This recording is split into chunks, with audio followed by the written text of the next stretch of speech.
our LA Noir style investigation. This will not be the end of it. It no longer remembers exactly how many places it's been to. Hot and cold, frost and hail, the scenery around is always changing. It never stays attached to anything, nor does it have any impression of where it is. Maybe it simply does not care. From the moment it possessed consciousness, it was never blocked by any world, so it was destined to be a mere passerby in all places. But even so, there is something at once. This will not be the end of it. But listening to that voice again and hanging around for a little longer isn't so bad. The detective group's closest to his target. More than half an hour ago, the last bell rang for dismissal. Just as expected, Toro Memorial High School announced the end of all-class sector lunch.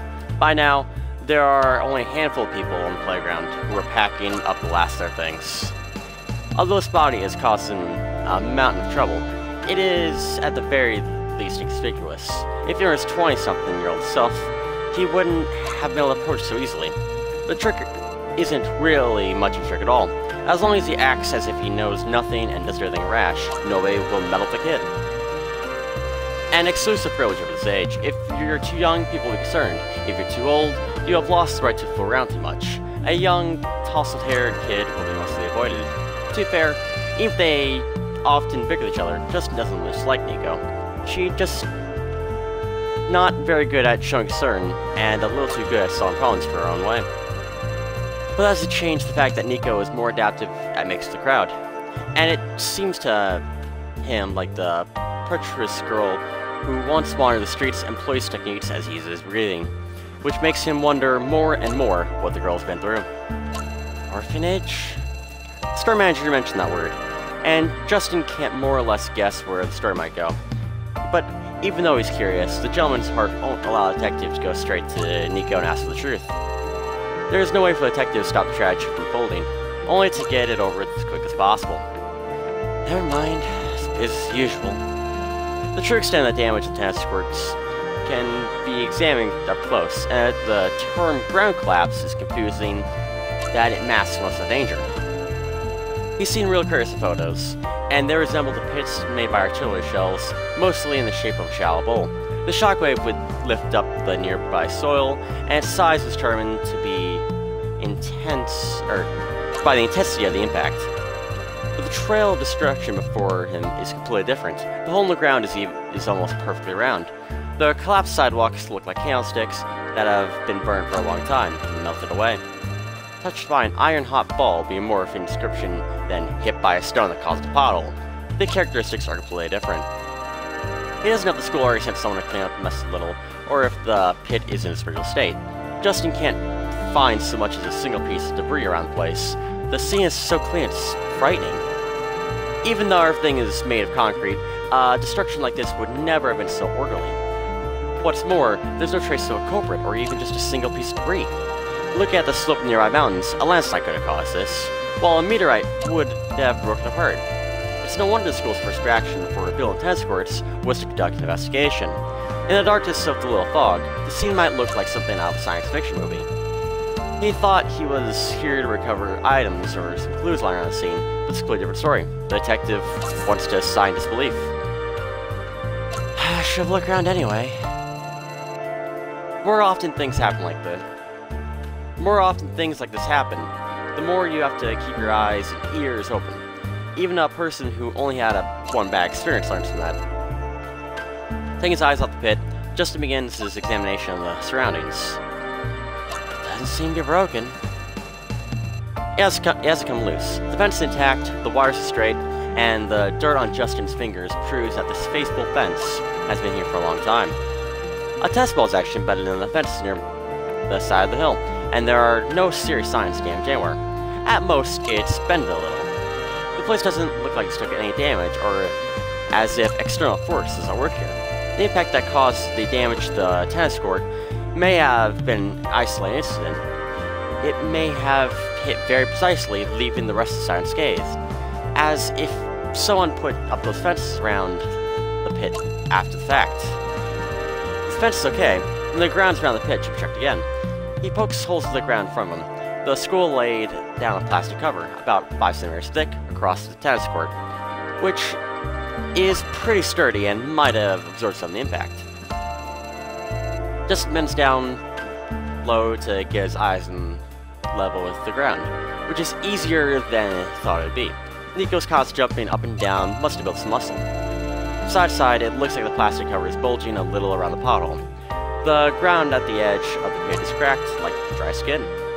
Along the pit's wall, there are gaps of 10 centimeters. This may be due to the fact that different materials heated up unevenly. The plastic material, which expanded through the heat and rehardened as it cooled, and the more solid concrete floor beneath it couldn't keep up. In the end, it crumpled into something like a raised shell. The same problem occurred in the home of one of the detective's friends. The man was showing off his new underfloor heating. In that case, it isn't hard to explain why the ground smells burnt. He almost didn't notice this at first, because of the smell of the runway baking under the midway sun. The situation is somewhat paradoxical. The sheer heat should have changed the plastic much more. It might not seem like that important compared to the huge pothole in the ground, but these courts have experienced some pretty weird temperature changes. He barely figured out a way to get in there. The water fence is pretty high in order to prevent tennis balls from flying off the court. Even if this body's quite light, he wouldn't dare climb up there unescorted. In that case, all that's left is to hope that Nico kept up her good habits. Sorry about this. Please don't let me down. Just fumbles around his pockets and hopes to find something that might help. Nico often produces various odd devices out of thin air. She obviously doesn't have any extra superpowers. Here we go. A couple of nail pins and knickknacks are tucked away in the line of a jacket. A fairly professional lockpicking tool, if you remember correctly. Why is Nico's plural? Whatever. Why did Nico use these when they were investigating the rooftop in the Kangaroo neighborhood? A hint of doubt surged through Jess's mind, but he quickly pushed to the side. Ignoring the blocking tape rubbed down everything, just steps towards the small door in the fence and tries to pry it open. Huh? The tool seems stuck in mud, and no matter how hard he turns left and right, it doesn't feel like it's touching metal. A keyhole isn't stuffed with gum, is it? He mutters to himself as he kneels down, trying to peer inside the keyhole. It isn't gum. The dull greenish material squeezed in the holes like a sponge. A few slender stalks are protruding from it. As if the detective doesn't just insert a key, but the green flesh of some creature instead. Mushrooms? How did this happen? He doesn't understand how the keyhole can be filled with tiny plants and fungi already, when the area was just blocked off half a week ago. Even if someone filled it with fertile soil, it wouldn't have grown as quickly. What's more, there isn't even enough room for the keyhole for such an operation, and the plants are growing like crazy, as if they simply appeared out of nowhere. He looks more closely. He spots 2 vines wrapped around the chain by the door. They are green, as dense as a rice crop. From further away, it might look as if they were infested with aphids. Something's right here. The detective feels a slight chill go down his spine. In this state, it wouldn't be possible to open the door even if he had a key. Justin takes out 2 thinner metal pins from his pocket, intended to poke the fungus and moss out of the keyhole bit by bit. However, things rarely go as planned. Another power outage? At the worst possible moment? The school's electrical system is really fragile. For some reason, Justin's heart is beating by a frantic rhythm against his chest. The detective didn't have anything to power outage. It feels like something is gripping at his heart, and he can't even continue working on the door in front of him right now. What the hell is this? The trouble doesn't stop there.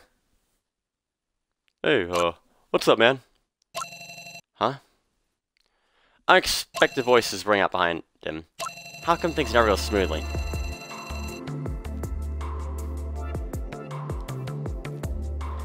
Is that why you leave class early? Heh. I don't remember her voice at all. That's right. On one hand, we wanted the students to get involved, have a sense of commitment towards the school.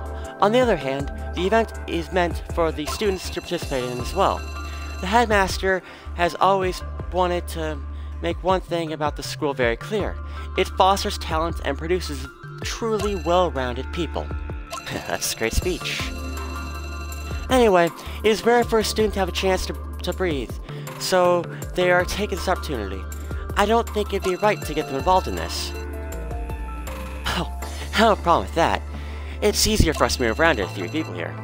I'm glad you understand. Ultimately, I know it's our responsibility. The fact that the principal is involved means this wasn't a common crime. No one wanted this to happen, and you're not going to take blame for it. The student president sighs, a slight grin on her face, and points forward. Scylla's goosebumps. She's always been cautiously polite to her peers, but speaking to strangers makes her practically tongue-tied. She's so nervous, her voice basically trembles. Even though things have calmed down in the art club, Scylla is used to sitting at the side of the classroom by herself. As long as everyone gets along well, that's good enough for her. When Zach still went to school, he would often look for her in class to joke around. Now she thinks about it, this boy, so tough from the outside but kind on the inside, was trying to help her out. Unfortunately, she didn't realize at the time. She'll need to think it properly sometime, but without to wait until she's back in her own body. Then, do the job at hand first. Scylla tries to recall the impression Scarlet left on her, trying to figure out a more business-like way of speaking her mind. The shop manager often jokingly calls Scarlet a litigator, and Nico likes to refer to her as a big sister. And both of them criticize her lifestyle a lot. From a cat's point of view, the lawyer's house must be a bit messy, man-made disaster, making the cat despair. However, she remembers the lawyer bringing thick piles of documents and being deep in thought during conversations with our manager, relying on a broad network of personal and professional connections. Scarlet is very reliable. The contrast between these two images makes things difficult for Scylla, but the good thing is that Quinn and Scarlet didn't know each other before, and with thinking how things are, she has no choice but to continue her act. I heard something from the professor as well. The students discovered the vandalism in the classroom early in the morning, right? That's right. Our building opens early for people who want to study before the morning classes.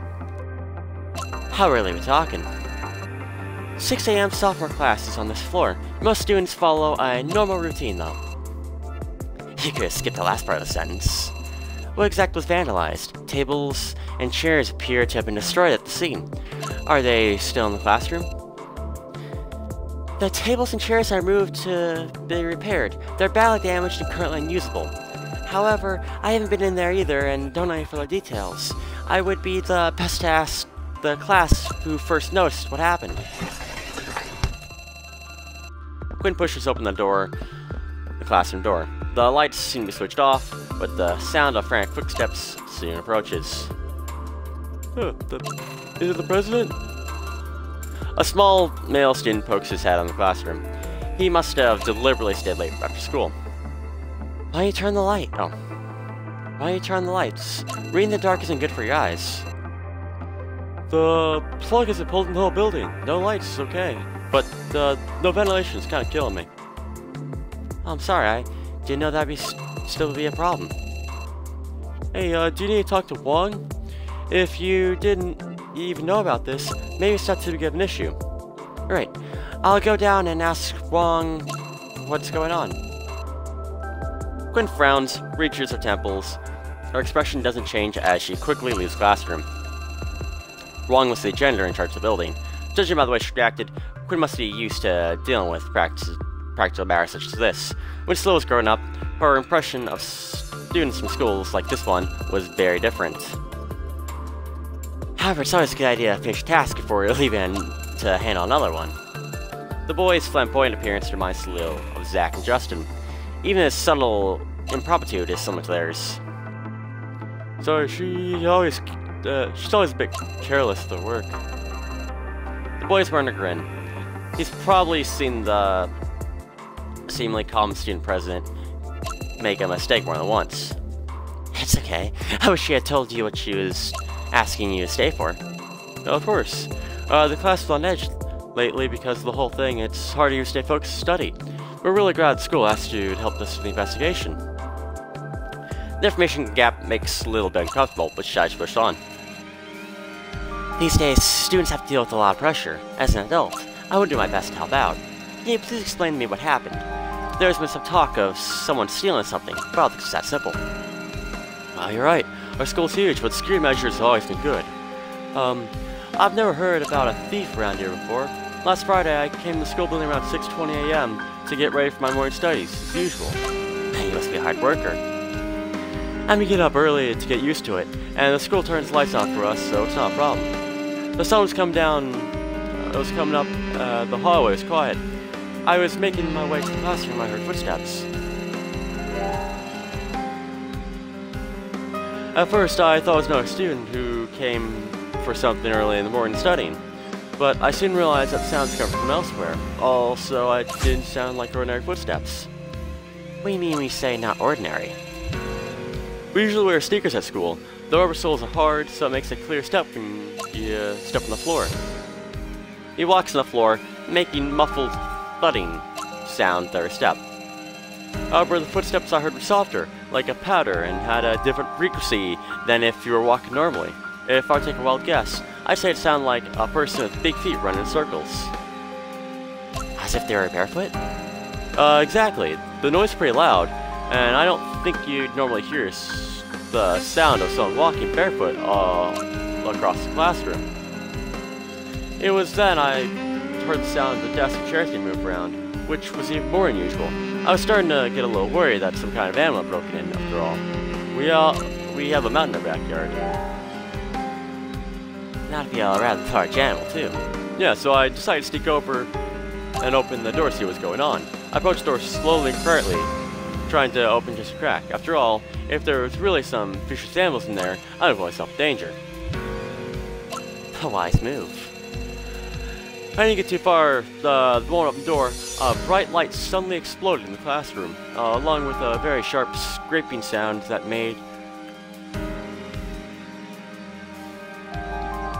nearly made my ears fall off. What happened then? I don't know, but there seemed to be a very large, very tall shadow standing in the bright light.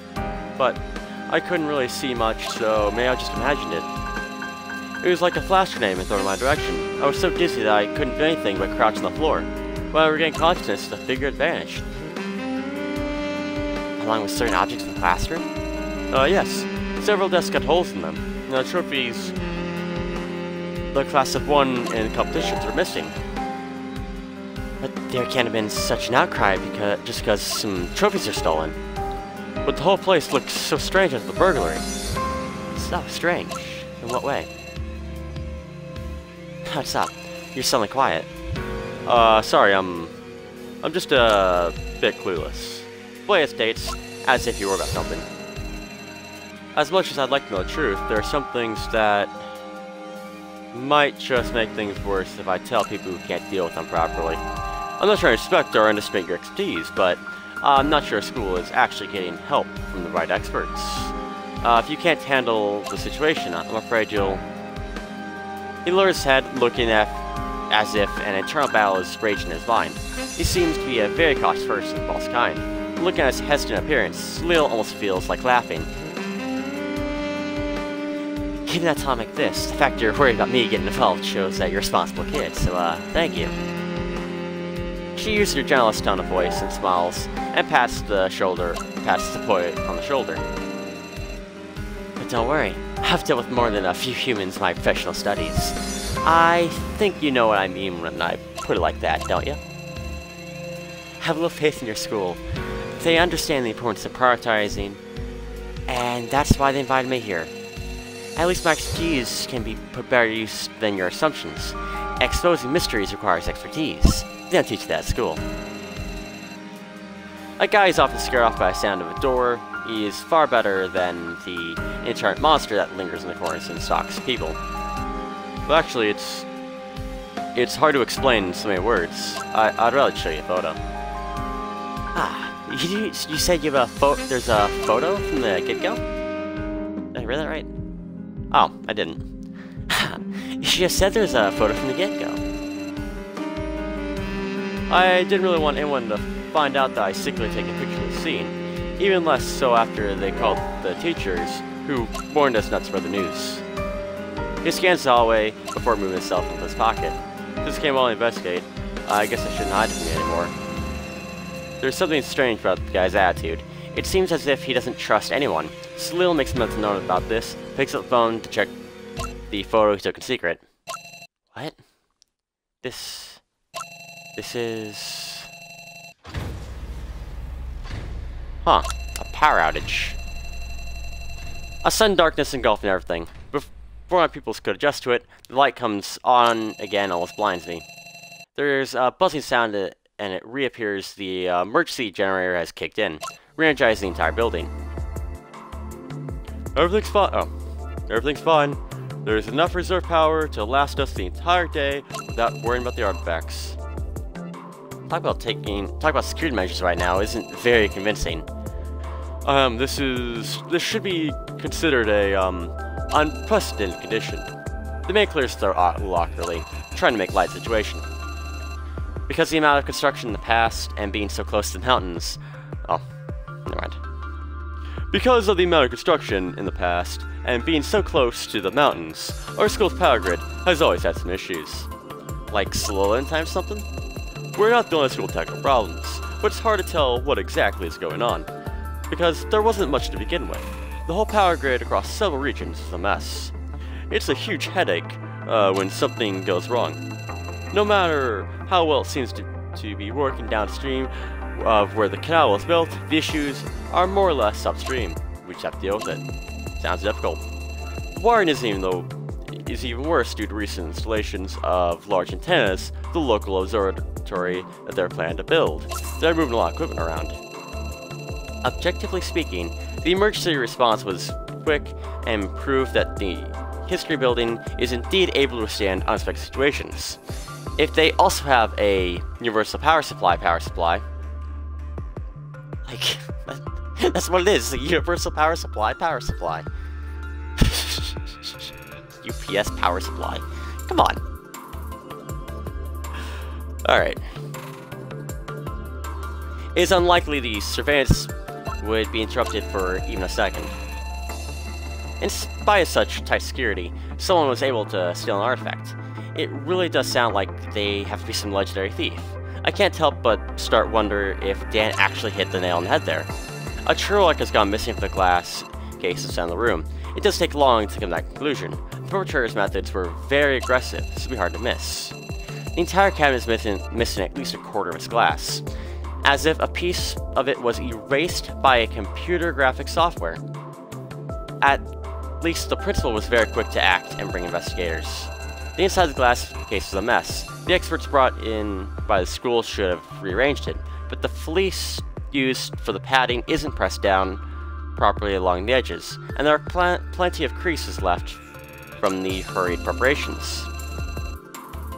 No artifacts apart from the one in the case are missing or were destroyed. It doesn't look like the culprit restrained himself. No photo damage apart from that.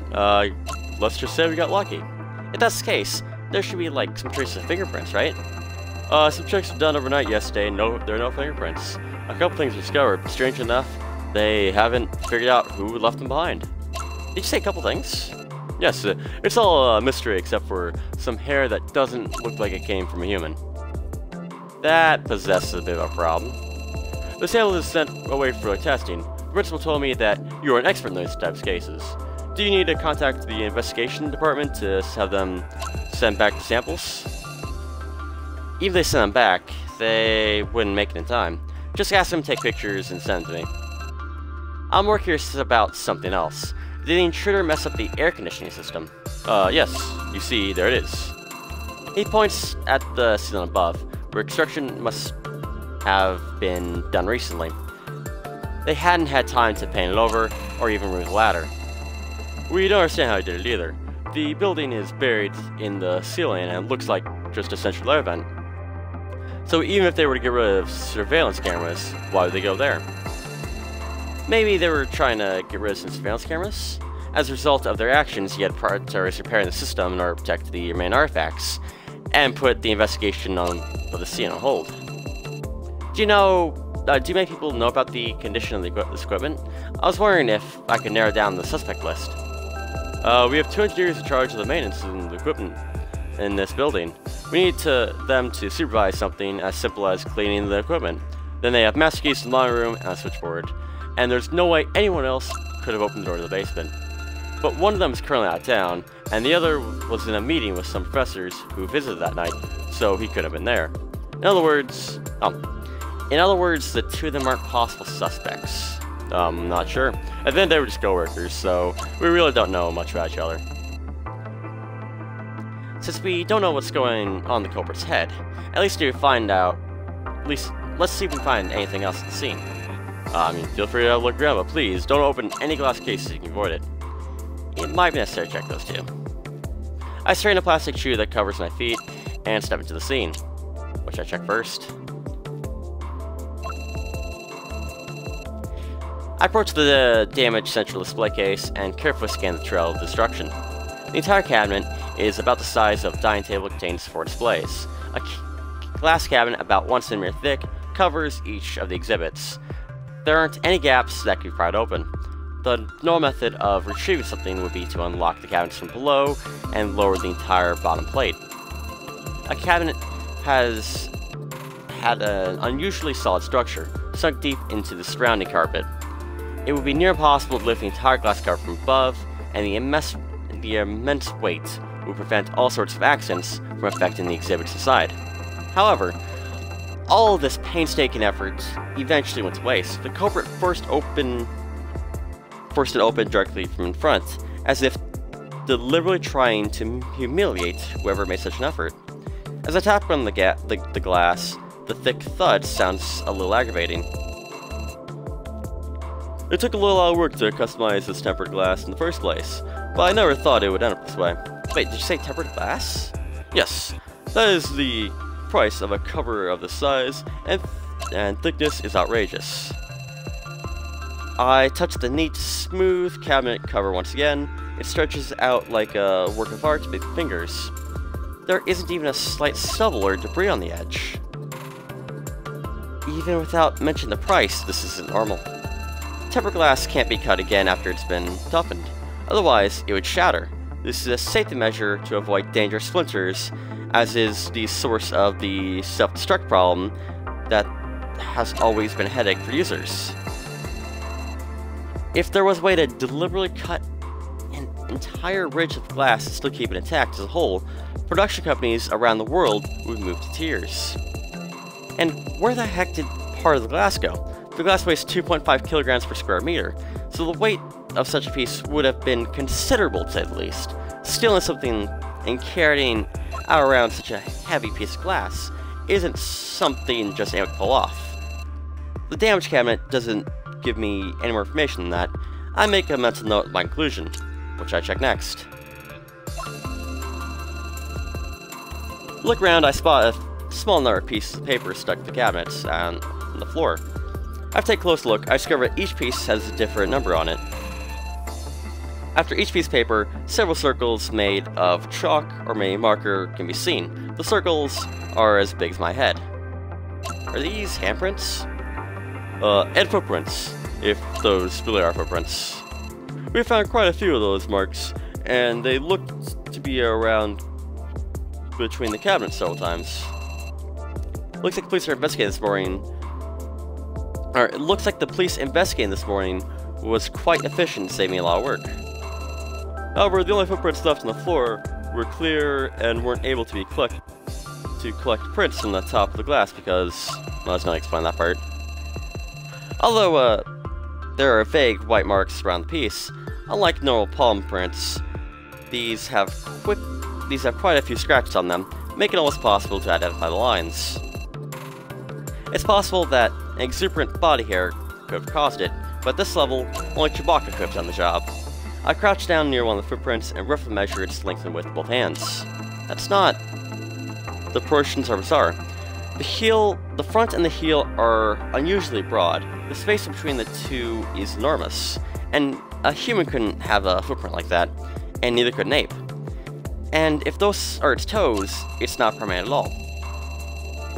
The marks left in the cabinets differ from the shapes on the floor, which means the culprit must have been walking upright, a discovery that makes our previous conclusions even more confusing.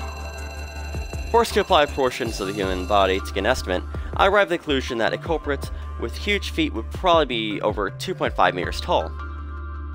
With this kind of physique, they wouldn't have been able to enter the door, let alone sneak in here. I love to see surveillance footage. This is the first time I've ever felt so frustrated by being betrayed by an electronic device. There's nothing. Would you find anything? It's difficult to conclude everything right now.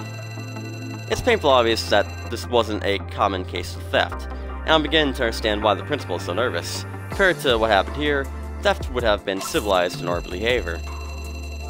Even if the truth is revealed, I'm afraid it might be more unbelievable than the lies. Recovering lost property is enough of a headache, and nobody will be eager to have to explain this away to the outside world. Even if the truth is revealed, I'm afraid it might be more unbelievable than the lies.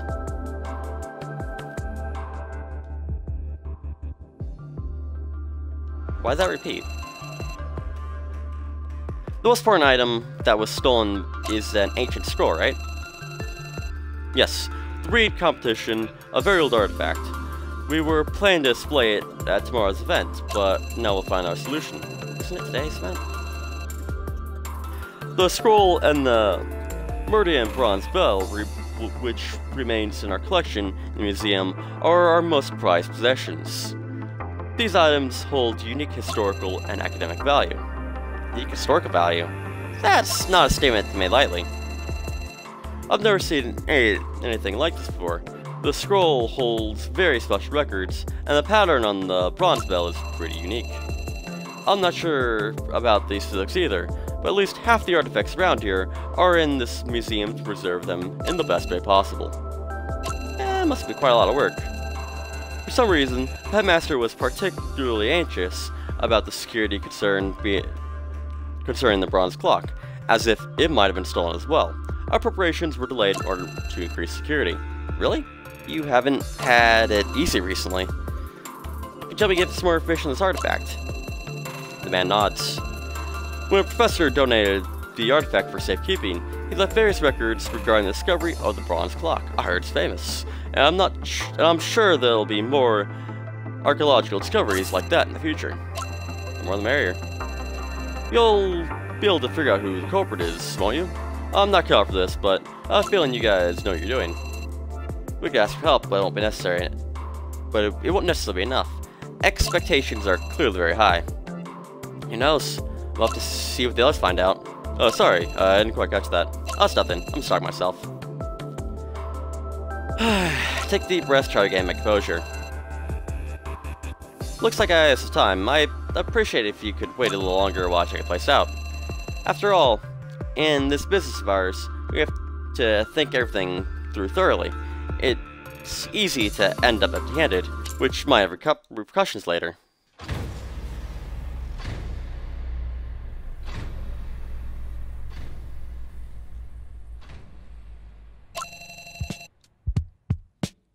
Shit. Why'd I have that at the exact moment? There's a loud bang behind Zach, as if someone struck a match near an underground gas pipe. Thankfully, the campus announcements that have been echoing in his ears come to an abrupt halt, which makes clear what's going on. It looks like somebody's in trouble. When he was still running around with some bad gangs, Zach fooled around with his buddies at school, causing one or the other Blackboard?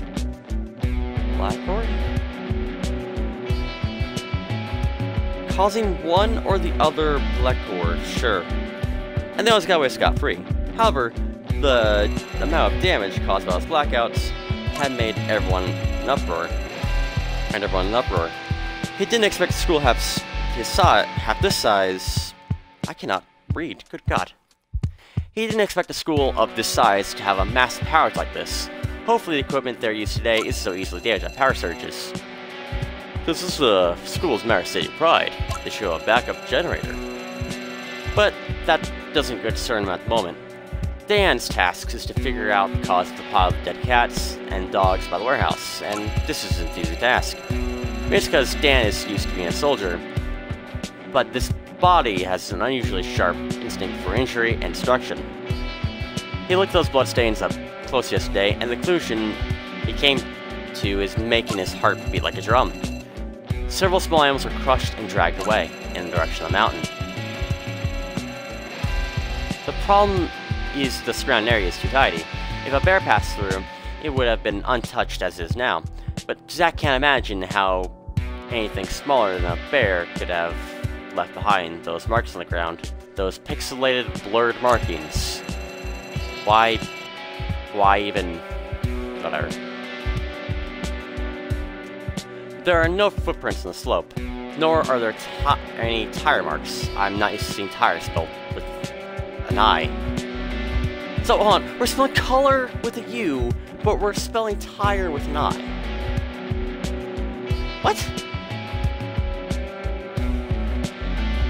What? Whatever.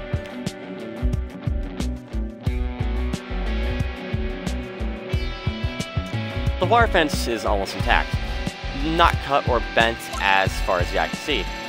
If the murderer were a humanoid monster of the kind Zack's seen before, or the gargoyle just mentioned, it should have left some footprints. The Salem skeleton still encountered wouldn't have targeted these animals, so that's out of the question. Aside from the hairs he found in a few puddles of blood, Zack knows nothing about the perpetrator. But the matter can't just be put aside. He's seen more than once what disrespecting these things can do. Should I expand my search range? Crouching down near a solid mountain, Zack ponders what to do next. There doesn't seem to be anyone around today, and trying to check the area himself isn't an option. But he doesn't want to go on empty-handed. If he just keeps believing that everything will work out by itself, no one else will step forward to save the day either. He doesn't believe in leaving things up to others. In that case... oh, that is... Hey, what are you doing here? Huh? A male voice suddenly issues from behind, and Zack jumps. He turns his head hurriedly, his gaze settling on a familiar face. No, it only seems familiar. Apart from the hairstyle and clothes, it looks like he's looking in the mirror. If Zack were in his own body right now, of course. Oh, what's going on? Are you a tourist? The student scans Stan's face, fully confused. Even the boy's stone expression is similar to Zack's, which makes Zack's heart tighten a little. As planned, he tries to play dumb, running a hand gingerly through the air, and attempting a silly smile. Oh, hello. Are people not allowed to come up here? He certainly doesn't know what a Spanish accent would sound like in Chinese, so he has to speak more slowly. I'll do a Spanish accent, so we're not going to attempt that. Hey, didn't you see the signs? Well, I guess the damage is done. The student might just be accusing Zack out of habit, since there are plenty of signs and warnings plastered around school. However, as Zack looks around, he realizes the accusation is unfounded. The boy's probably talking about those "don't step on the grass" kind of signs, but Zack can't see any of those around here. Although the slope at the back of the mountain is covered with glass, there are more weeds than anything else. The boy, who is about the same height as Zack now, obviously doesn't know what to do next. He smiles awkwardly, rubbing the back of his neck. Cold beads of sweat are begin to seep from Zack's forehead. He's thinking straight. He should take a page out of Justice's book and analyze the person opposite him. Are you on the student council? Student council? No, who want part of that? Why stop me then? Why? If I see a trash leaving the school lawn, of course I'll intervene, even if I'm not on school council. Zack doesn't say anything, just stares at his feet with his arms crossed. The tall grass weeds are covering their shoes, waving in the light breeze. You can't exactly call us the lawn, can you? I guess you're right. He suddenly feels like laughing. The boy's voice is so matter-of-fact that it melts away all seriousness. Anyway, come down from there. I'm not gonna lie to you, this is pretty dangerous. Dangerous? Yeah, you might be tall, but that doesn't mean you can hide from danger if you have to. If you don't know what's going on, just stay with me here. Zack suddenly has an idea. He recalled the look on Dan's face when he confronted him in the park. He tries to make his expression darker, even though he feels a little stupid doing it. Since when you mention it, you must have seen something, right? What? Some mysterious animal, right? He's on the right track. Zach makes his eyes glow with fervor. I checked this place, if there's really nothing out of the ordinary. Everything's normal, but you told me to come down from there, so there's a problem here. Well, you know something I don't, and I want you to tell me. Where else are you hiding? Go on. How much stuff to pay you to talk? The large man's acting quite exaggerated, and Zach deliberately hunches over and leans forward. He has seen people do a lot, and it seems to be rather instinctive reaction to express sincerity. The student standing in front of him probably knows something the school doesn't. This doesn't come as a surprise. After all, when Zach mentioned the student counseling just now, he seemed to have a pretty strong opinion about it. It's just a rumor. Zach needs to know everything. He sends up a silent prayer that go messes up. What the hell is all this? The other man's expression was getting more and more confused, until he finally starts scratching the back of his head, back of his neck for no apparent reason. Are you impressed with something? Anyway, I mean like that. You misunderstood. Huh? I don't know exactly what you're trying to paint for information, but nothing strange has been seen around school. A janitor's recently hospitalized, and now school is concerned that there might be wild dogs in here. That's all.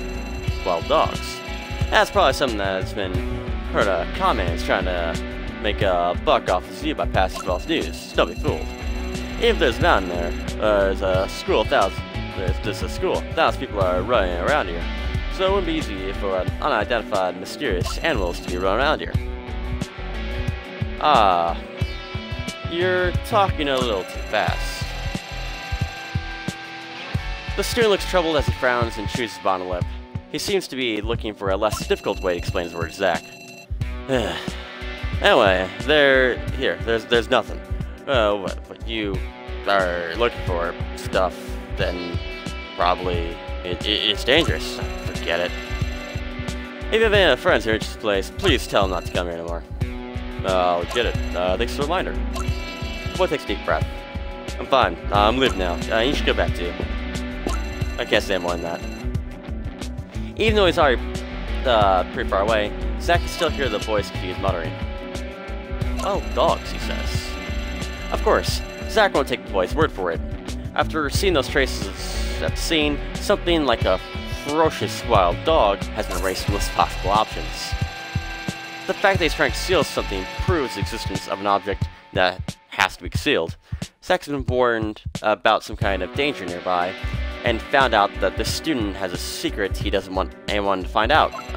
A most valuable discovery.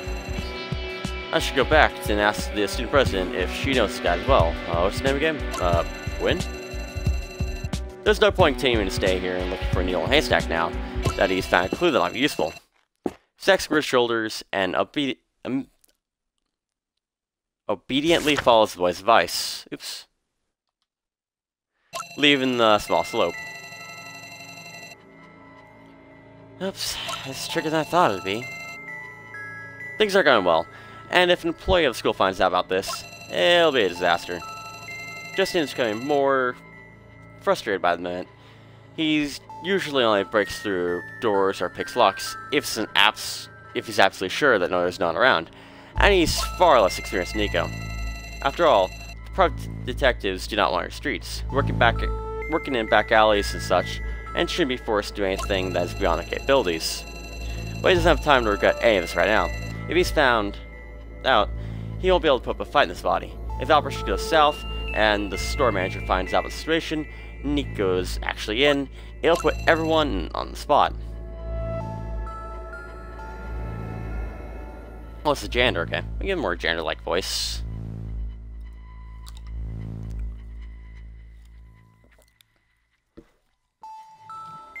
I'm trying to think of what the voice was for the janitor Life Strange and do that voice, but I don't remember it at all.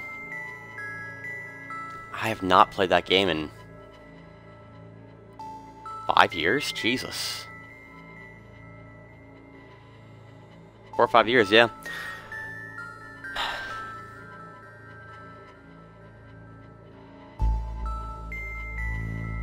Haha. what's going on here? Oh, what are you doing? That is terrible. But we're gonna go with whatever. The man who stumbled upon the detective is wearing an apron and an overall with grass stains up to his knees. He's also carrying a large pair of running shears. He seems to be fit in his 50s and speaks as if this is his own backyard. He's probably been working here for a long time. The janitor might not be able to see what Justin is doing by the door, but the lockpick in his hand will still reveal everything. Justin raises all 5 fingers and tries to hide the tool by using one of the sleeve tricks he's so good at.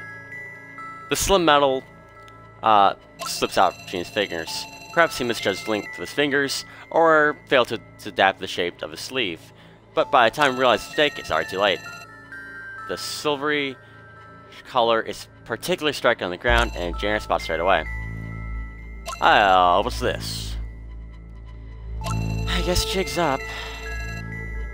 Although it's very warm outside, the sweat building up on the inside of the shirt doesn't have anything to do with weather. It's best to run if you can't fight. The detective mentally prepares himself for a struggle. Hey, what's going on? Just then, the lawyer and the student president appear next to him. The tall Spanish man is silently tagging along too. All of Justin's doubts about the man and his sense of relief are being saved overlap, and Justin's feelings are now more complicated than ever. Good.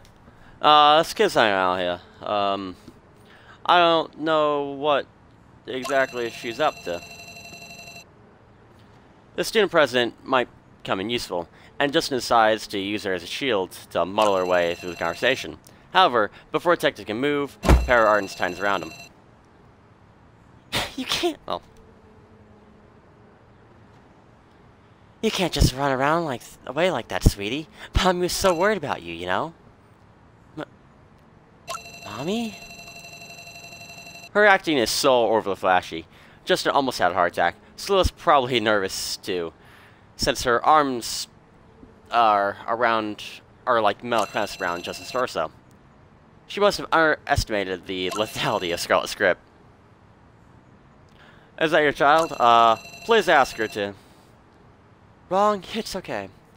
These two were invited by the principal, and they have been great help to us.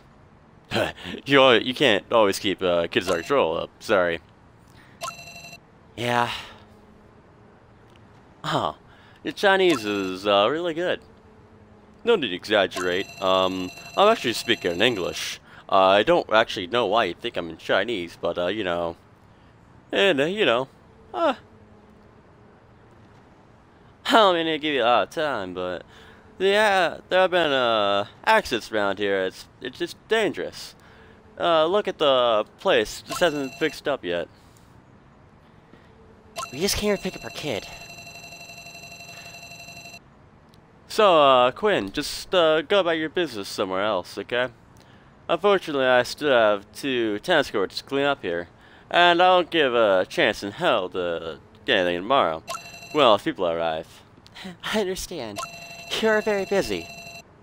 The chair nods and says nothing more as he pats dust from his apron and turns towards tennis courts. That was a close one. We can't leave you alone for a second, can we? His father smirks as he pats Justin's head, which makes him especially grumpy.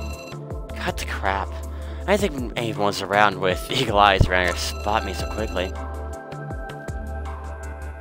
It's higher up in the tennis courts. It isn't easy to spot you here. Wong is the kind person. After accidents, he's been watching out more closely for everyone around here. Should have mentioned that earlier, but we didn't tell you about our arrangement. Huang wasn't actually on duty today. I seen him wandering around the playground all day. Has someone else gotten stuck again? Dog bites followed by illness? You should have down the janitor sure has a lot to deal with. Someone's been bitten by a dog? Where'd you hear that from? Oh, it's nothing. Never mind.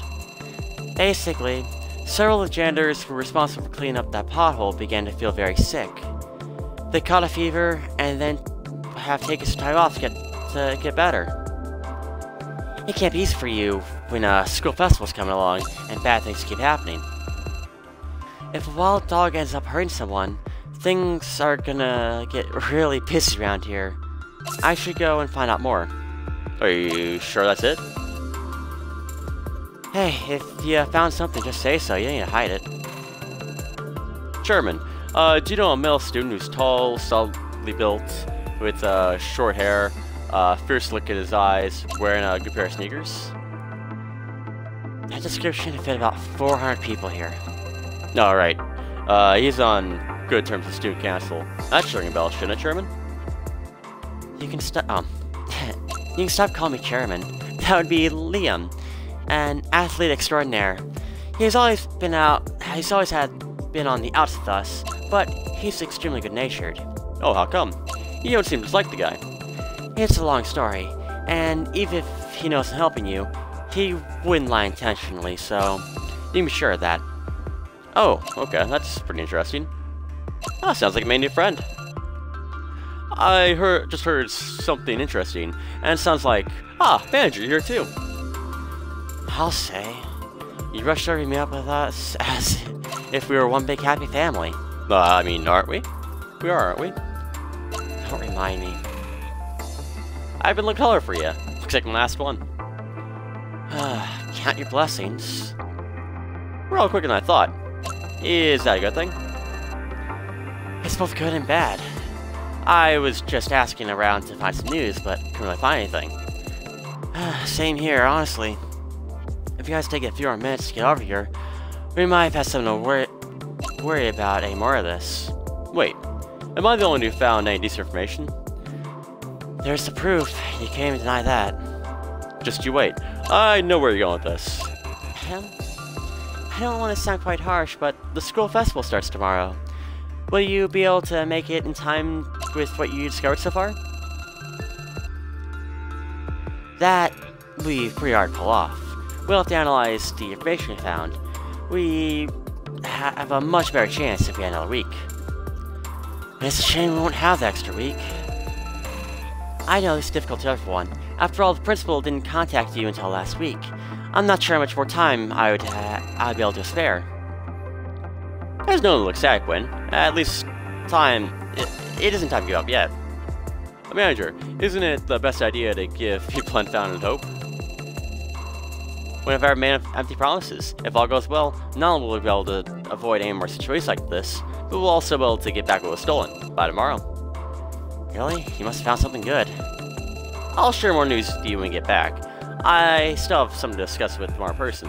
You can go home and rest in the meantime. We have a mountain of work to do. I see you've always been this cryptic. Huh? But what did you say? Oh, it's nothing. I just talk to myself. Quinn's expression is unpredictable. Justin watches quietly as if she focuses her gaze on the store manager. Can I trust you? The manager's face suddenly breaks into a mischievous smile as he twirls his pen between his fingers, distracting Quinn for a moment. I have no basis to make such a claim, but we're the best chance you've got. Why not lean your back and trust us to do our work? Alright, I'll try.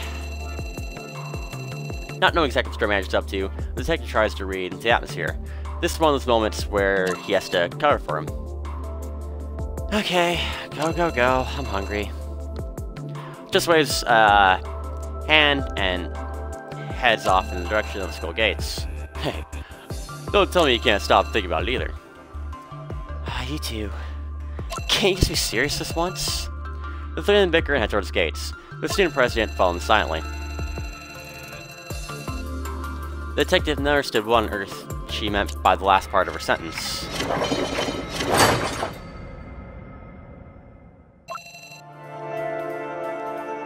He actually said that. The detective sits on the sofa, resting his chin on one hand, deep in thought. The room is quiet, and a sense of disobedience animates Justin. But to be honest, he doesn't know what it's usually like around here. The store manager has returned, When he left the afternoon, he seemed so confident that he couldn't be bothered to come back for dinner. God knows what I'm thinking. Maybe due to diligence, or maybe due to the difference experience, the detective can never really keep up with older people's thought processes. Sleel, are you sure the signs of destruction on these labels are similar to what you saw before? They're much larger than the hole in my hand was, but they do bear some resemblance. I wouldn't mistake those kinds of cuts and curves. You could reduce them by any common methods. But Stu said he witnessed a giant humanoid, right? I heard you say that the sailor skillworm didn't take human form. It's hard to tell what it looks like exactly, but although some of its claws with change in number and shape all the time, is it possible to call it humanoid or something else entirely, right? That's right. After all, the world is so big. Drilling holes might not be a unique trait of the sailor skillworm alone. Oh, that's irritating. Don't think about it too much. It'll only demotivate you.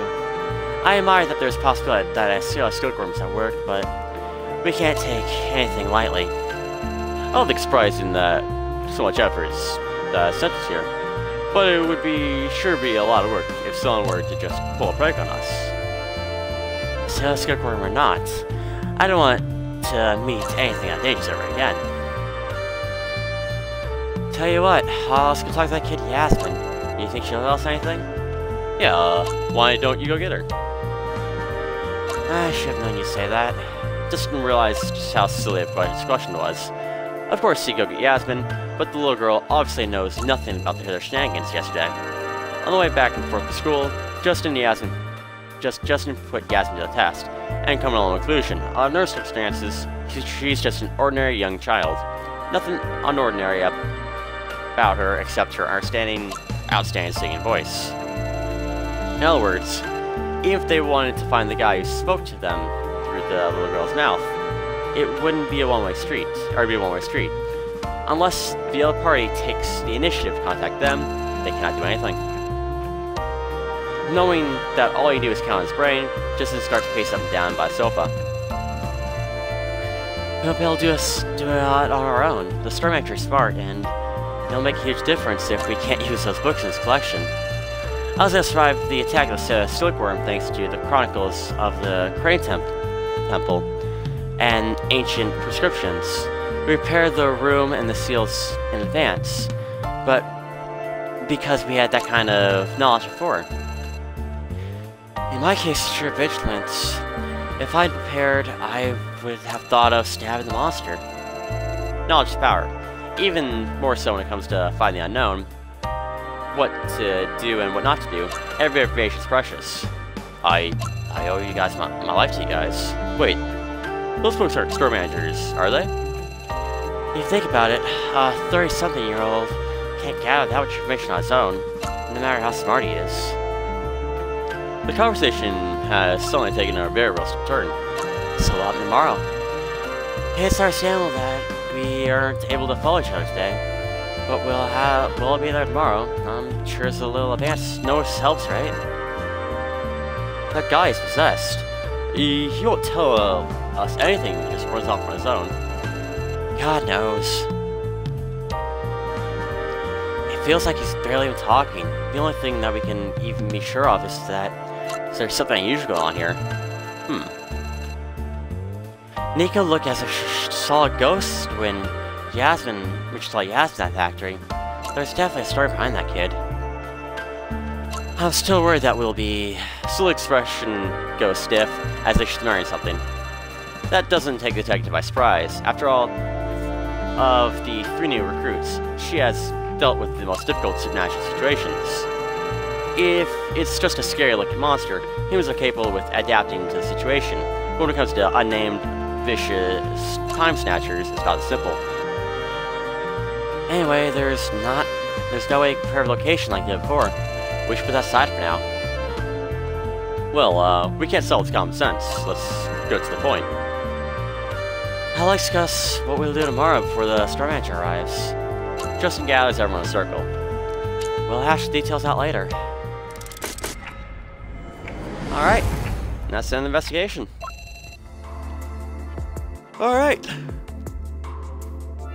So yep, that's gonna do it for this episode of Hermitage here, and then tomorrow we got the festival. So yeah, until then, peace.